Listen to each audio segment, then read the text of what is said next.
Welcome.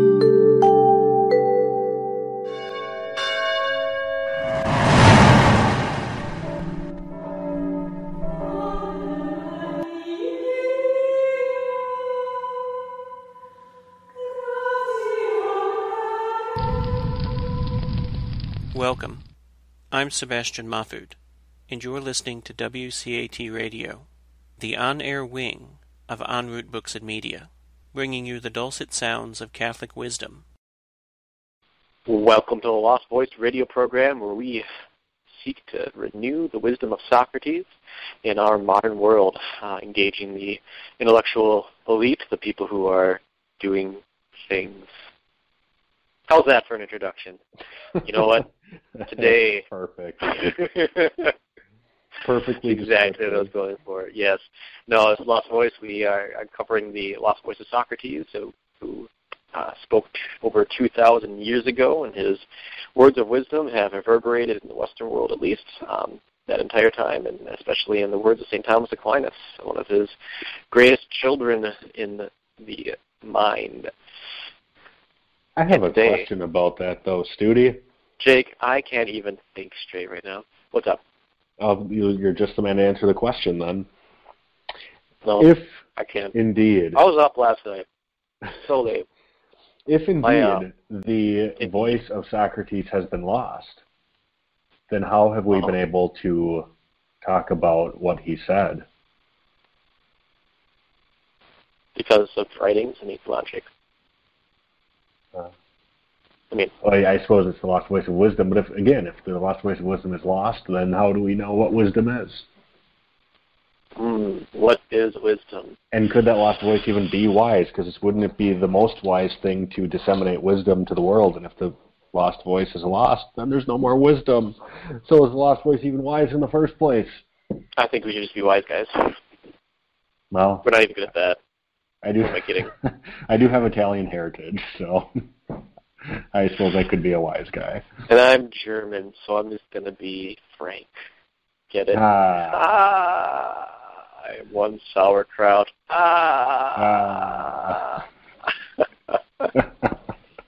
Schopenhauer. Why? Makes me want to cry. But no, really, Jake, I was up super late last night because my 4-year-old was having a nightmare. And I was up till 2 because she was scared of the dark. Wonderful. Yeah. She's not the only one. Both, all of my kids have nightmares. What's really sad is my son, he'll sometimes have nightmares because I think we mentioned this on the show before, is that my wife and I just took 2 girls into our home, and my son goes from being the only child and, the apple of his daddy's eye. He still has the apple of his daddy's eye.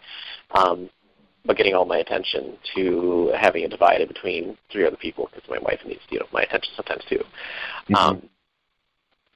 And so he'll actually toss and turn at night saying, "Daddy, I want to spend time with you." And I'm thinking, so sad. He's 2 years old. This is so in his sleep he says that? Yes. Oh.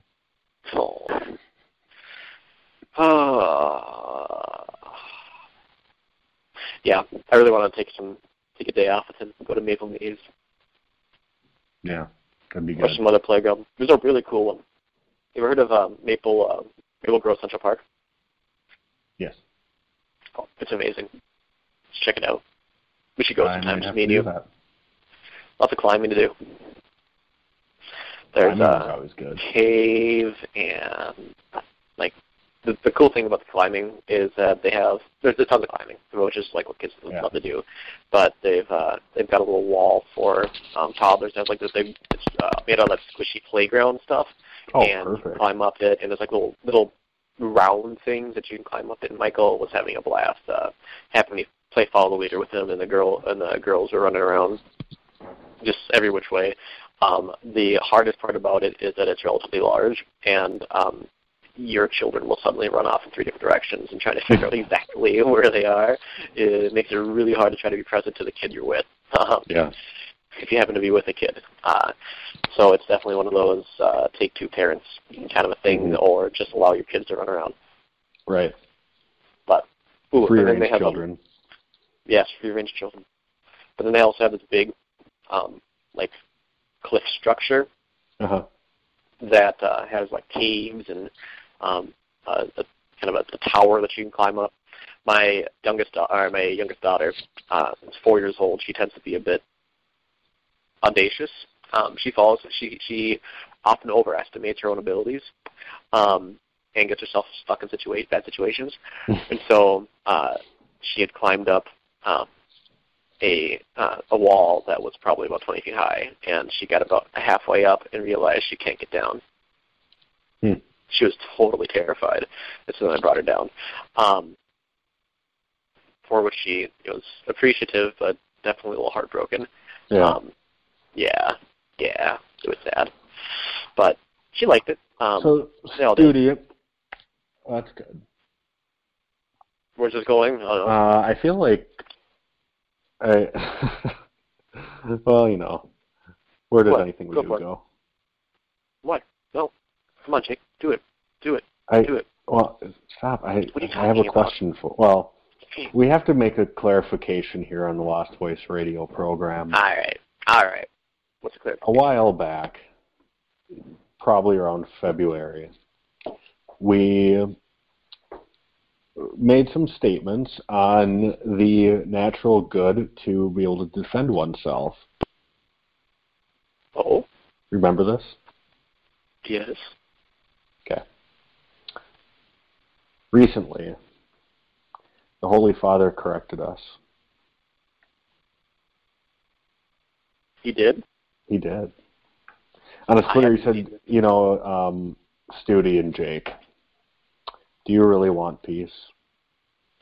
This. Then let's ban all weapons so we don't have to live in fear of war. The reason why I thought of this is because I want to play a game with you sometime, and we're going to start today, called Real or Fake Headline. Oh my gosh. And this is going to be, this is one that I just thought of. Did Pope Francis actually say, let's ban all weapons? Yep, that's a real headline. I have another one, though. Did I make this up, or is this a real headline? Okay, you ready? And by the way, this is going to actually tie into what we're going to embark on today, a little journey. Phenomenal. You ready for this? Shoot. Study. Describing breastfeeding as natural is unethical because it reinforces gender roles. It's a real headline. It is a real headline. My wife sent me this article like half an hour ago. It's dazzling. Can I just read through this a little bit? Because I haven't had a chance to yet, and it's insane. I'm sorry, that's ableist language. It's crazy. I'm sorry, that's ableist language too. It doesn't make sense. That's assuming a Western conception of logical consistency, and you're opposing those views in others. That's some true. Cultures I was actually going to say it makes sense is monetarist language. Monetarist language? Yeah. Never heard that one before. Yeah, against money. See what I did there? All right, so this article reads, and the first thing I thought of when I read this is, by this headline, describing breastfeeding as natural is unethical because it reinforces gender roles, aren't they admitting that there's actually a determinate nature of woman by saying we can't say natural? Yes. So it reads, it's ethically inappropriate for government and medical organizations to describe breastfeeding as natural because the term enforces rigid notions about gender roles, claims a new study in pediatrics. Coupling nature with motherhood. Yeah, listen to this.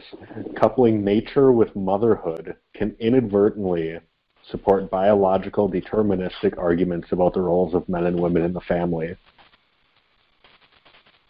Wow. That's some solid philosophizing right there.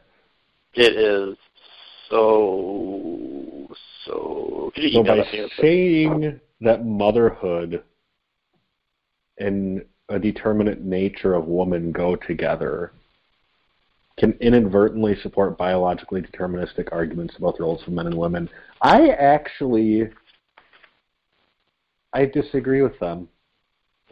Because I couple motherhood with a determinate nature to inadvertently support biologically deterministic arguments. Like, women can give birth and men can't. And women can breastfeed and men can't. Right.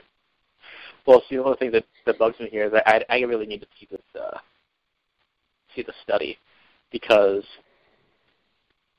when they say, what was it, morally inappropriate? Ethically inappropriate. Ethically inappropriate. There we go. Yeah. How do you measure that empirically? Well, by people's feelings. Oh, okay. Feelings are empirical evidence. Did you know? Oh, I didn't know that. Yeah. You should have told me that earlier, Jake. Otherwise, I would have made decisions. Well, I didn't think I needed to because you don't have feelings. Hey, Jake. And if I did, nobody would care. I would care, Studi. Thanks, Jake. The more you can make me suffer, right? Yes, because suffering is a path to holiness, and I want to make you holy. Ooh, I like that. Yeah.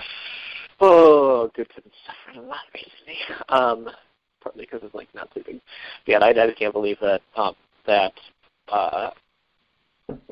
mean, who is it that they're trying to say that this is harming beyond just reinforcing some sort of, well, it doesn't have to harm. Okay, you can do something that doesn't end up in long-lasting harm, but unless it's evil. Oh, good, I found the actual article here. See if I can pull up, or the original study. Man, I have to read this. Oh my gosh. The study is 2 pages. Holy cow. Yeah. That is a poor and irresponsible. Did you expect anything different? Well, I expected just a long. How did this get submitted to a journal? This is insane. Wow. I'm just wondering. Okay, because what I was expecting was just a long chain of what do you call it? Well, just a million pages worth of verbiage and nothing else other than that. But that's not what this is. It's just 10 paragraphs, if that even. Yeah, it's crazy. I'll have to read through this sometime.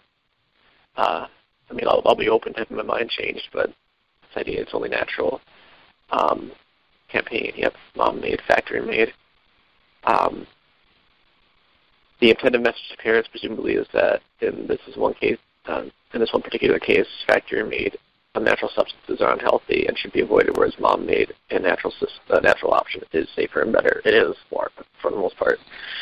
Breastfeeding is always referred to as natural by the World Health Organization. And it kind of goes on further. Yeah. Makes sense that this would appeal to people. This term "natural" would appeal to people.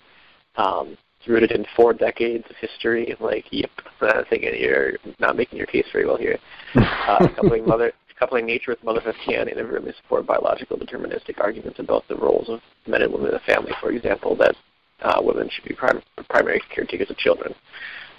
Placing the term "natural" in breastfeeding promotion then may inadvertently, referencing the term "natural," may inadvertently endorse a controversial set of values about humans, family, and gender. So here's another question with this, though, is that, obviously, a baby who breastfeeds builds a particular kind of bond with mom, right? Yeah. And even a baby who's but even a baby who's bottle fed with mom's milk still has some association because of the smell. Yep. With mom. Mm-hmm. But what they're saying is that we can't call breastfeeding natural because it reinforces biologically deterministic blah, blah, blah, blah. So that baby who's crawling to mom because they absolutely want mom for comfort or for food or whatever it is, what are you going to do? Tell that baby, I'm sorry, you can't go to mom for this because we're not going to reinforce this stereotype that mom is taking care of you in this way. Dad's going to do it instead. Like, how ridiculous is this? Babies know what they want, and they act accordingly. Oh, and here's a great equivocation too. If doing what is natural is best in the case of breastfeeding, how can we expect mothers to ignore the powerful and deeply persuasive worldview when making choices about vaccination? Yeah, I saw that. Right, and then I'm looking at, listening to what you said, seeing that with talking about the word, natural. What is the child's natural inclination? He's going to go to a source of food. Why? Because he wants to live, and so the natural source of food is going to be the mother, and that's built into the psychology of. You can't say that, Studi. That's too deterministic. You're right. It's too deterministic to You're ethically inappropriate. Evolutional history. I am in a lot of ways inappropriate, Jake. I think ethically should be the least of our worries. And I think, and it looks like part of the issue here is that they're saying calling breastfeeding natural breastfeeding natural frames the factor and made option as riskier and healthy. That's part of it, and then also the issue with stereotypes and gender. And there's just one funny thing too with the word for gender. They say gender roles, and so men and women do this. What if it was a transsexual couple, but they were both male, sexually speaking, but one of them identified as a woman, and they wanted to be the one to breastfeed the baby, and would that be still reinforcing gender roles? I mean, what they're doing, what's happening there then is they're not using the term gender consistently because they will see gender as relating to the social justice warriors, that is, people who advocate for gender equality. We'll see gender as something that correlates to the person's feeling or self-assessment, and sex refers to the biological reality. And so it seems as if this word gender, or this term gender roles, would exclude those men who are going to be, those males who want to be women, who want to breastfeed. Would it reinforce in that situation? But this whole argument about gender roles itself, I feel, is so deterministic. I mean, why can't a mother and a father simply be in a family, and the expectation is that between the two of you, you love your children, and you take care of all their needs. And one day that might mean that mom needs to do some extra things, and another day it might mean that dad needs to do some extra things. And guess what? That's ethically inappropriate. For the most part, sometimes those things are interchangeable, but some things are not. Why does it have to be that one person is definitively always in this particular role? Right.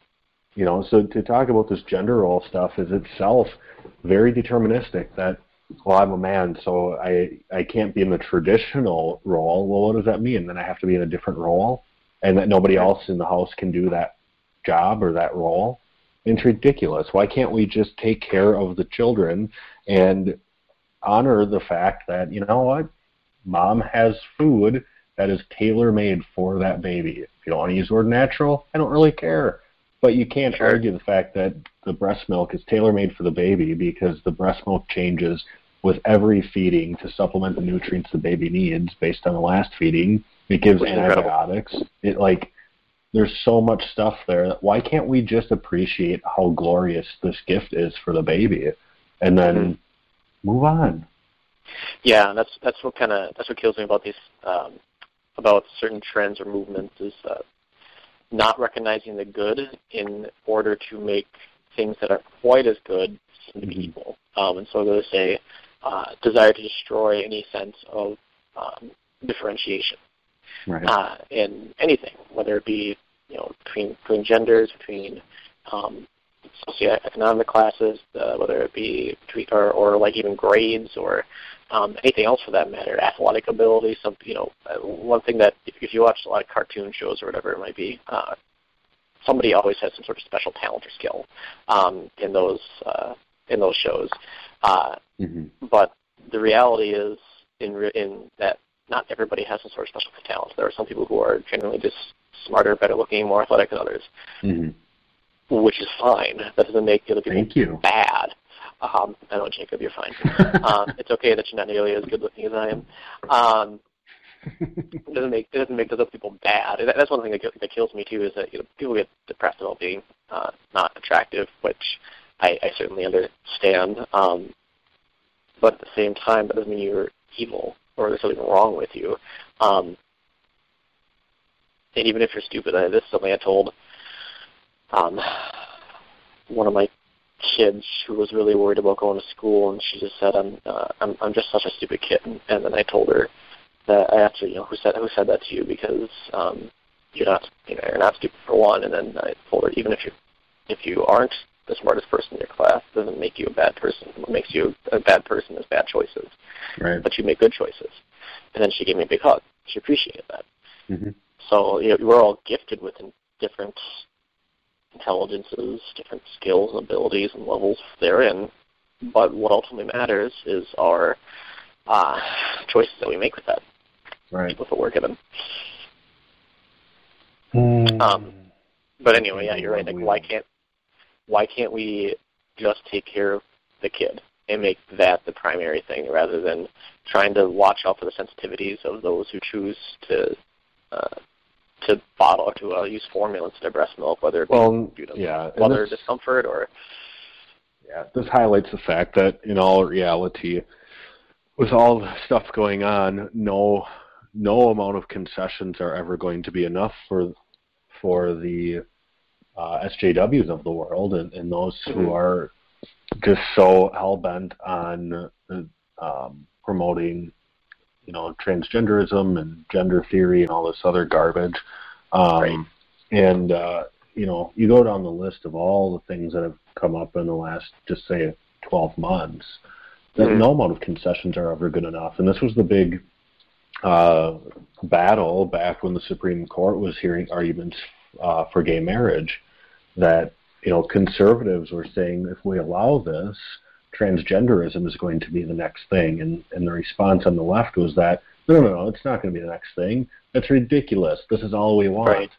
Well, the concession was given, and guess what? It was like within a month they're talking about the need for transgender rights and transgender this and transgender that, and appeasement never gets rid of the bully.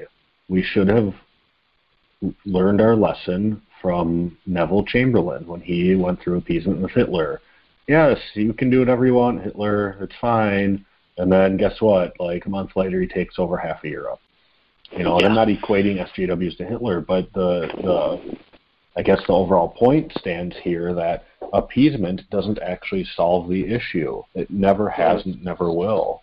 Only truth can solve the problems at hand. Truth and charity, as Pope Benedict would say. Yeah, and it's the same way with kids too. I can tell you that over the last couple of months here, that offering them an appeasement on something, whether it be a little treat, it always seems to be they want one more little thing. One thing Molly and I have been very good at is that if the kids are ever asking for something, and they're asking for it in a whiny voice, they're stomping, they're screaming, they're yelling, they do not get it, no matter what it is practically, unless it's like a basic biological need for them to survive. They're not getting it. Even after they calm down, they don't get it. And what I've noticed is that they tend to have a lot fewer tantrums, and when they do have them, they are usually much shorter-lived, because they're recognizing that this kind of behavior isn't getting them what they want, and that they need to change it. But as you're saying, I mean, talking, and I think that in a way this takes advantage of the Christian ethic of taking care of the poor and the helpless and the most needy, and talking about sexual minorities or other people who have been historically at disadvantage, and appealing to that small part of Christian charity that's still left in our culture, but then distorting it to saying that we should more or less enter into complete upheaval of our societal structures in order to accommodate them, to make them feel included. And like Jordan Peterson talks about, even to the point of completely restructuring our language and forcing people to make changes, like using pronouns, which are endlessly multiplying and extraordinarily confusing, which seems to be nothing more than it doesn't seem to be, to me, to be a huge help. So, yeah. But in any case, what we planned to talk about starting 25 minutes ago, and all this actually ties in, was talking about creation. And this was your idea, so why don't you inform our lovely audience as well as your co-host what you had in mind for this? This is a series, right? We're going to do a little series on creation. Yeah, we'll do a little series on creation. Today we're going to talk a bit about just the doctrine of creation in general and what the church teaches on it. And a few maybe objections to creation that are a bit difficult for some people to follow, but then I think it'd be good for us to go in and talk about the days of creation, and then talk about the sacraments of creation in men and women within the economy of first 3 chapters of Genesis. We're going to be able to touch on some of the John Paul II's theology of the body, which is much more Jake's expertise than mine, but regardless, it's good stuff. So, Jake, have you ever heard that the church teaches that the entire universe, all of reality, was created ex nihilo, and that God created everything without any pre-existing material whatsoever? Did you know that? Yes. Ex nihilo means from nothing. Yep. Which is different from a nihilist who believes in nothing. Yeah, that the life is ultimately meaningless and there's nothing behind it. Right. Nothing behind it. Nothing. No arbiter of creation. Nobody who's provident. And I think that sort of existential nihilism is a necessary consequence of denying the provident creator of the universe. Because if there isn't a plan, if there isn't a mind, if there isn't a director behind all the actions that take place now, or even in the beginning, and there's no end towards which we are all striving, a good end, then all is meaningless, other than the minor meanings that we give it throughout our daily lives. And so the brave man, according to who was saying it, that Camus. Maybe it was Camus. Camus, a brave man, is going to be the one who kills himself, and the person who's foolish and cowardly is going to be the one who tries to find meaning in life, even though there is none. It's futile. It's a futile argument. But this question on creation, it says in the Catechism, it's a very foundation of our human Christian life, and it asks the questions like, where do we come from, where are we going, what's our origin, and what's our end, and why does everything exist come from, or where does everything exist come from, and where is it going? And so there's 2 questions that are inherent within the question of whether or not creation is something that occurred in reality, that occurs in our daily experience. Creation is something that actually came about. It's going to be about, first, what the origin of the universe is and the existence in general, and then the second about its end. And these 2 are inseparable. But with respect to the account of creation itself, the church's teaching is based primarily on the opening line of Genesis. In the beginning, God created the heavens and the earth. And there's an interesting word in the Hebrew there. It's the word bara. And it is a word that is distinct from the word make, and it's only used in the account of, it's only used under the, with God. And there is nothing in the entire history of Scripture that is given that ability to bara something, because what bara means is to create out nothing, as we've said before. And now when people think of God creates ex nihilo, sometimes they'll think it's impossible to create something out of nothing. You can't take nothing and make a statue, a marble statue out of it. But Scripture also gives us a few different clues to exactly what this means.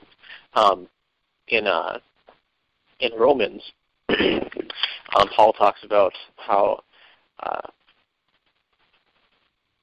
God calls into being things that were not. And what does that mean? Well, if you look at what, and that's Romans 4:17, by the way. He gives life to the dead and calls into being things that were not. What's interesting here is the Thomistic understanding of this is you look at that phrase, the God who gives life to the dead and calls into being things that were not. Things that were not. What is a thing? Thing is actually one of the transcendentals, along with goodness, truth, beauty, unity, thing, something. All these different things, all these different words somehow signify the very act of being, the very act of existence, ente, esse in the Latin, and then and something in Greek. I forget what the Greek is. But regardless, what it talks about is the full calling forth out of absolutely nothing, the fullness of a substance, which includes its very act of existence, yes, but also its essence, or what it is too. And everything that is brought into existence is composed of those two principles, the essence, or the what it is, and the act of existence, which is the that it is, the act by which it is. And considering the subject and the subject in general, the two are they're not identical because they are distinct principles of operation. So there's two sources of acting within them. But if you think about the term existence, a thing that exists, if you say it exists, well, how does it exist? There's ambiguity to that, and in fact, it's limitless. A tree exists, a dog exists, a cat exists, God exists, and they all exist in a way that's analogous. So they're in some ways alike, some ways different. And when it comes to created things, and I think this is very interesting, is that the essence, the what it is, actually determines and sets a limit and cuts off the that it is, its act of existence. And one of the analogies I use for this is if you imagine a field, gigantic, very spacious field it's vast and goes on for miles, far as the eyes can see. If you want to section off a part of that field, you don't just use more field, because all you're doing is adding more field, and you won't be sectioning off anything. And so you need to add something different, something outside of it.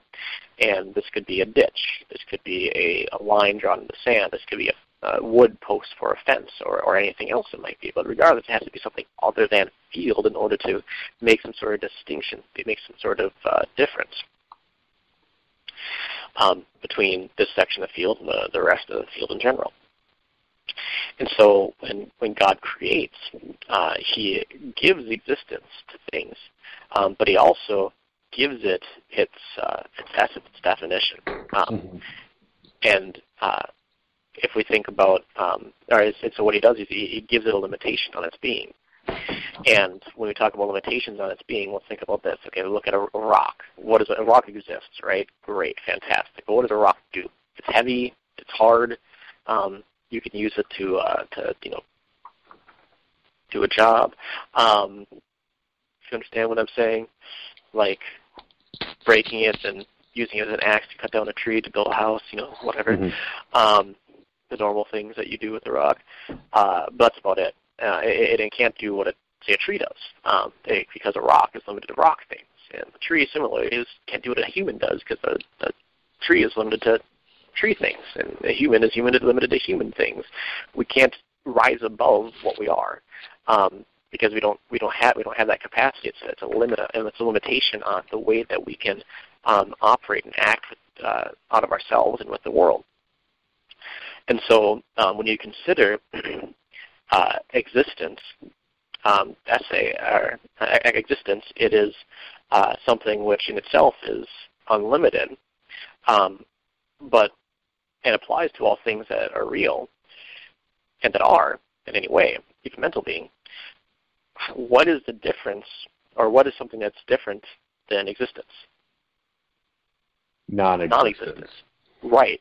And so what's really interesting is that essence is, to use, I think it's either John Whipple's phrase or maybe Norris Clark's phrase, essence is relative non-being. And so we have a bit of like nothingness in us, so to speak. And so the way that we exist is limited by the nothingness that we once were. And it's a reminder of our utter dependence on God, even for our very existence. Because I don't know if I agree with you on that. What do you mean? That there's a particular nothingness within us. I know you don't mean it literal. Yeah, I mean speaking metaphorically. But I don't think that even works metaphorically. I think it's extending a negative anthropology a little bit too far, a negative philosophy a little bit too far.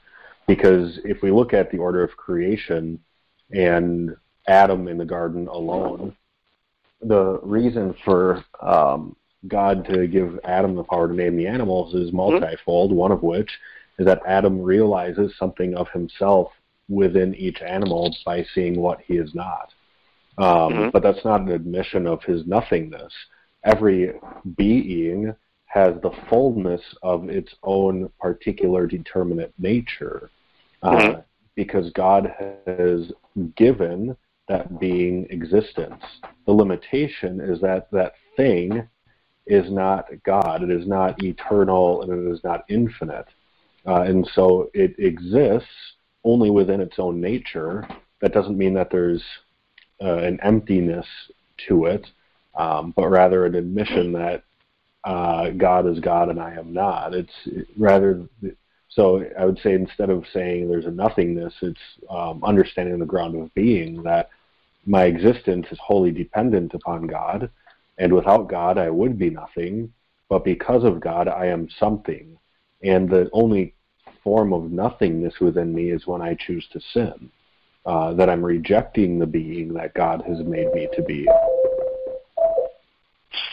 Well, that's essentially where I was going with this, too, is that recognizing our limitation reminds us that we come from nothing. And the nothingness that I was saying that's within us is not in a literal source, because nothing can't be within us because it doesn't actually exist. But with respect to, let's say, my ability to be non-spatially located as a human substance, like an angel, for instance, there is nothing there. I have no ability to do that because it's a limitation. It's something that stops. It's this far and no further. My ability to naturally immortal. I mean, my soul is naturally immortal, but the body is not. Is limited in comparison with an angel, because once I die, according to some tradition within Thomistic circles, I'm no longer a substance but a subsistence. Whereas an angel's always its own substance. There's always a substance. Yeah, I'm still not comfortable with that analogy because it goes against the transcendentals. So in classical thought, you mentioned the transcendentals. There's 6 of them. Beauty, goodness, and truth. But then nature, unity, and individuality. On the converse side of that, there's the anti-transcendentals, which the opposite of beauty would be ugliness. The opposite of good. Evil. The opposite of true. False. And then with nature would be chaos. Unity would be division against oneself. And then against individuality would be mediocrity. And I I mean, every analogy falls short, but I think this one actually misses the mark because the idea of lack of being is part of that anti-transcendental reality, which only comes about when a creature rejects its own determinate nature in truth, goodness, and beauty. What was the last part? The only way that there's a lack of being or an emptiness is when a particular creature rejects its own determinate nature of truth, goodness, and beauty. When something rejects the transcendentals, then there is a lack of being. But that's not a part of the creation itself. They say that evil, and I know this is going slightly in a different direction, but evil cannot exist without good. Mm-hmm. Goodness can exist without evil. And so the fact that something is, I'm sure as you know, goodness and being are convertible. The fact that something is means it's good. Well, if it's good, if it's made to be good, the only way it can lack is to reject its own being. So I think the analogy just runs dangerously close to saying creatures are made with some evil about them, whether moral or material. Well, I think that we're looking at this from two different understandings of the word being. You might be looking at like being as an individual subject. I'm looking at being as the very act of existence itself, considered qua esse. So the act of existence considered putting the act of existence. So what does it mean to have the act of existence? Mm-hmm. And if we say that, that term, that phrase, has no limitation of itself. And so if it's going to be limited, it has to be limited by something outside the act of existence, which is a nothingness of sorts. And so, like I was saying before, the rock's capacity for intellectual thought is nothing. There's nothing there for that. And same thing with human's capacity to be non-spatially located is, it's nothing. It's not there. And so when I'm talking about, when you talk about the human subject himself, yeah, he's fully who he is. Because that's what it means to be a substance, is that you are the entirety of what you are, and throughout the duration of it, throughout the duration of your existence. And so I think that I agree with you in terms of the metaphysics considering the subject, that you are the being that you are, which is good, but you're not being itself, and you're not identical to your own active existence either. But it's something that's added onto you or onto your essence, and that it is a limited sort of existence, or limited sort of active existence. And so again, the nothingness isn't the lack according to the essence. Resides outside of the being, right? So you're saying that the rock can't have the intellectual capabilities because there's no capacity, but the lack of capacity is something wholly outside of that being. So I still think that to say a being has nothingness is different from saying the being experiences the lack outside of itself, because it's not proper to the rock. It's like saying that the dog can't get frustrated that it can't fly. Well, why can't it get frustrated? Because it's not proper to it. So it's experiencing the limitation, but outside of itself. That's why man had to see the animals, because man doesn't have the capacity to be a horse and to have the bodily power of a horse. So he sees the lack, but that's not a part of his being. It's something that is communicated to him outside of himself and serves the function of communicating what his being actually is by way of what it is not. But I understand what you're saying, that because we share in God's existence, God makes us, and because of his being, we have being. That all beings are necessarily lacking in terms of the fullness of being itself, because none of us can be God. So, but even in that case, the nothingness is experienced because something else has it and I don't. Not because I'm some way lacking in and of myself. Yeah, you're looking at. I think you're looking at this in terms of essence, and I'm looking at it in terms of the act of existence. Because there's nothing wrong or evil about being a human being. It's a good thing because it does reflect God's nature. Because as you said, we participate in God's. We participate in God's nature by our active existence in an analogical way, rather than univocal. Otherwise, we would be God ourselves. So, what you're saying is that, if I'm understanding you correctly, is that when you consider an essence itself, there's nothing morally or naturally wrong or evil or ugly about it, right? Mm-hmm. Yeah. Okay. When I'm looking at the limitation, the nothingness of what's on the thing, whether it be a rock or a tree or whatever it might be, there's a definition, there is a definitive limit to its ability to exercise. So you were talking about essence, the act of being, and so a way it's like a stained glass window. You got up in one top, you got a clear glass. Below that, you got like something mildly opaque, all the way down to black, and the black one's letting the least light. And so in a way similar to that, various creatures will be able to reflect or allow the light of God's existence to shine forth into the rest of creation. And so there's more within a blade of grass and a rock that exemplifies the glory of God because it has life. Because there's a certain kind of limitation, there's a certain level of goodness within the rock that's less than that of a blade of grass, and a blade of grass less than a dog less than a human, so on and so forth. And so the lack that I'm speaking of is a lack not of nature of the not a lack of a moral evil of some sort, but it's a lesser participation within the divine goodness, within divine beauty, within the divine. Yeah, and I think that's truth. the better way to explain it, is that it's a lesser or greater participation, not an emptiness or not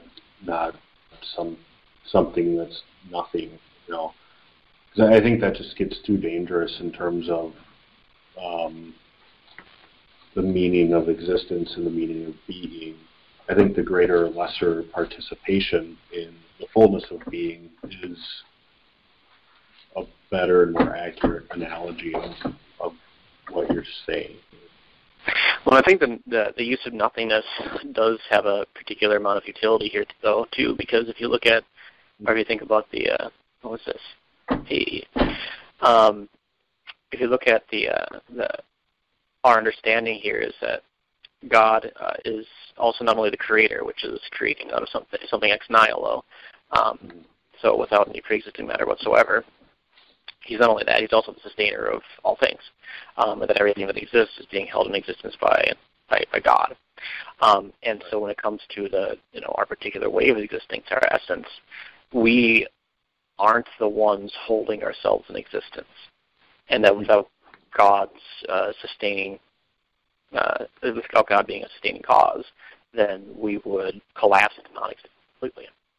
And so when I speak about our essence being nothing, we can also think of it in terms of what our essence can do on its own, which is nothing. There's a lack of an ability of our own nature to grant us the act of existence without God ultimately being our sustaining cause.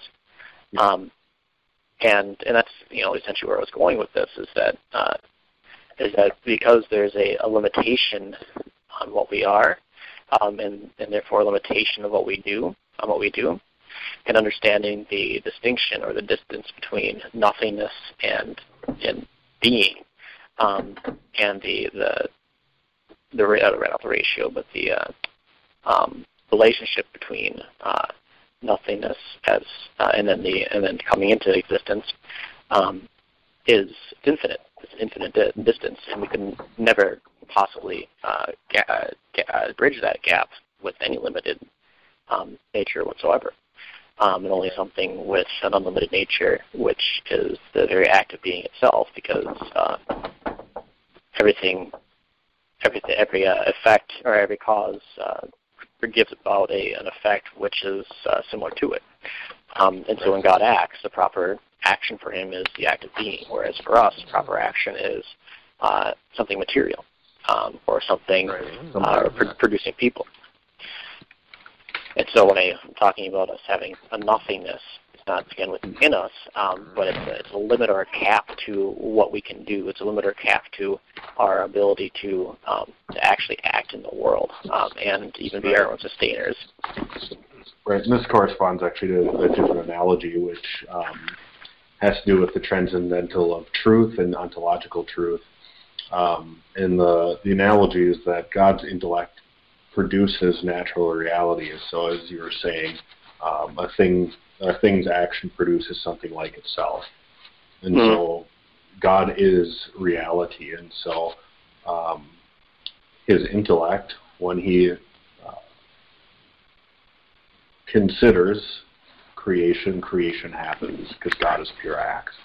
And so when he thinks of creation, creation comes into existence. He creates a thing like himself. He creates reality.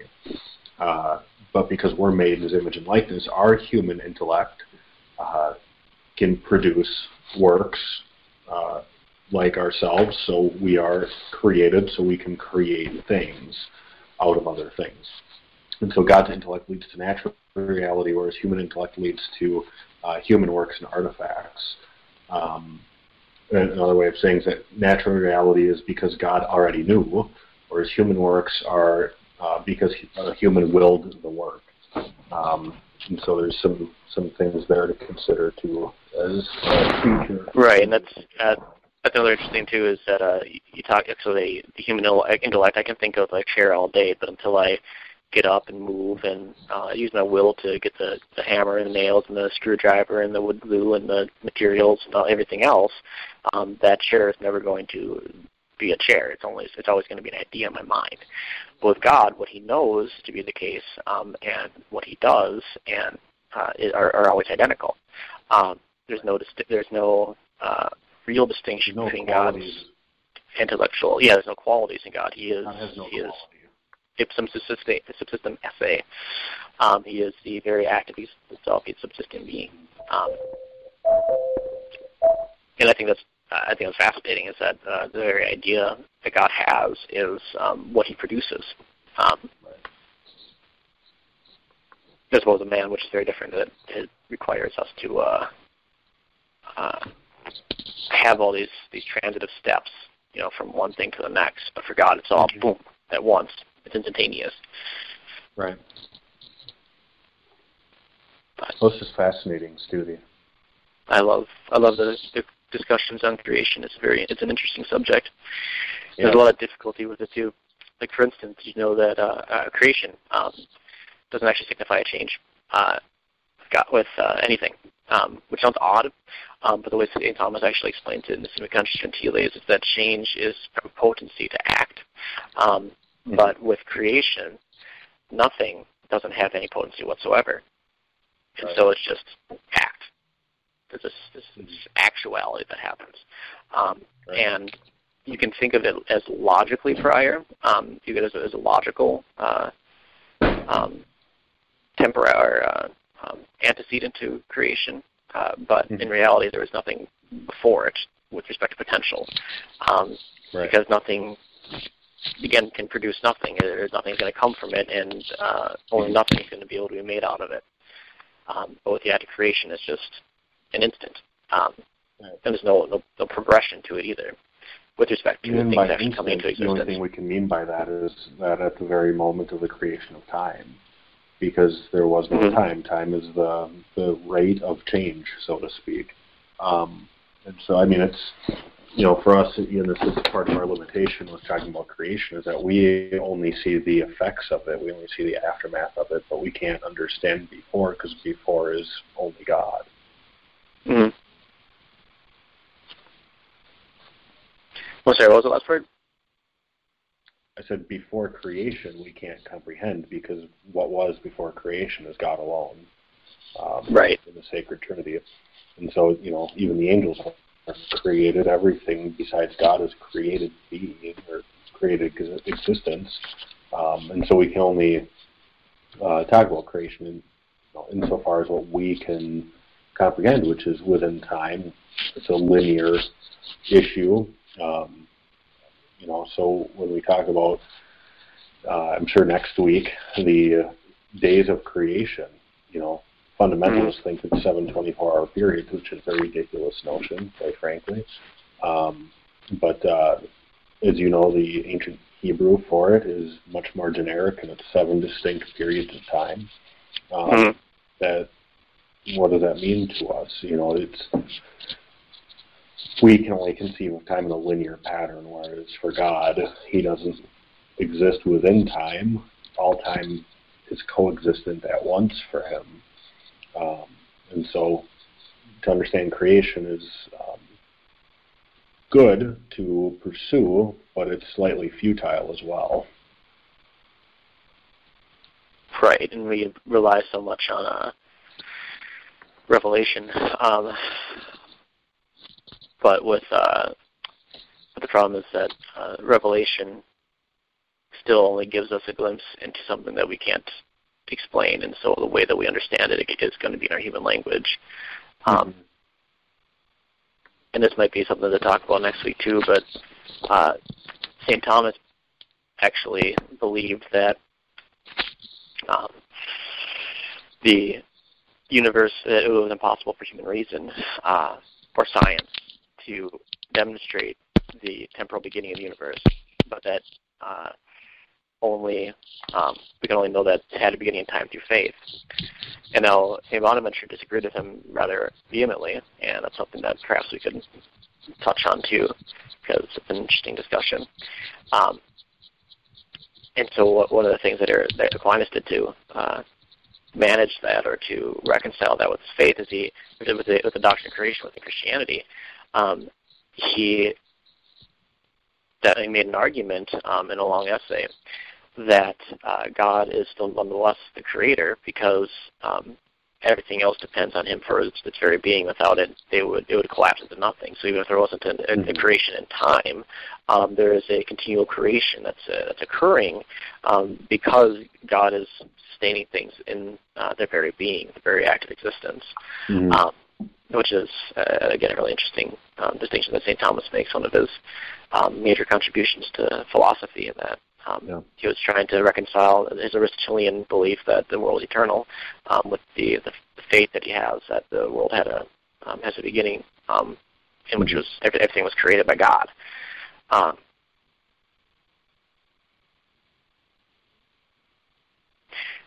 But the difficulty is whether that, what? Are you saying that Thomas argued that you could only know that there was a beginning of the world through faith? Yep. I would disagree with him. Yeah, I think you can know that there was a beginning by reason alone. Yeah.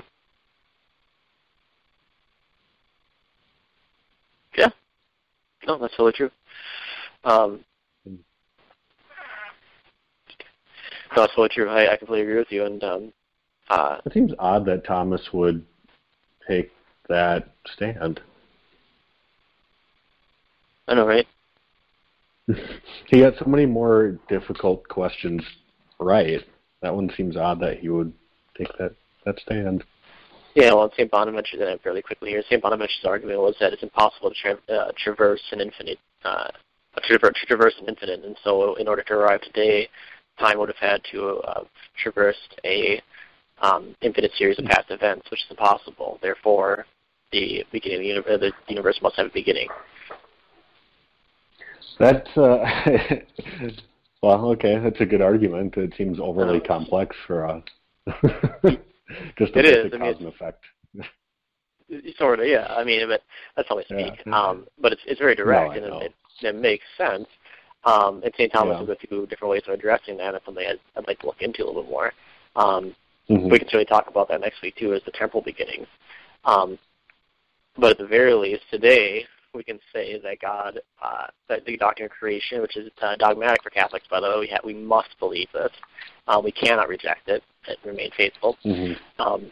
is that God created the universe out of nothing, with no pre-existent matter whatsoever, and that He brings whole substances into existence, and not merely given existence to things which already have a definition, but He also brings their definition into being as well. Right. Well, next week we'll talk about some of the other things that, as Catholics, we must believe about creation, and then other things that we don't have to believe about creation. Yes. Right? Absolutely. So I think we're out of time, Mr. Studi. No problem. If you audience members have found this dialogue interesting or terrible and want to give us some compliments or complaints, you may email us at lostvoice@wcatradio.com. This is Jacob Nelson signing off along with John Studi. God bless you. We hope you enjoyed the program and will join us back for another show on WCAT Radio. This is Sebastian Mahfood. Good day.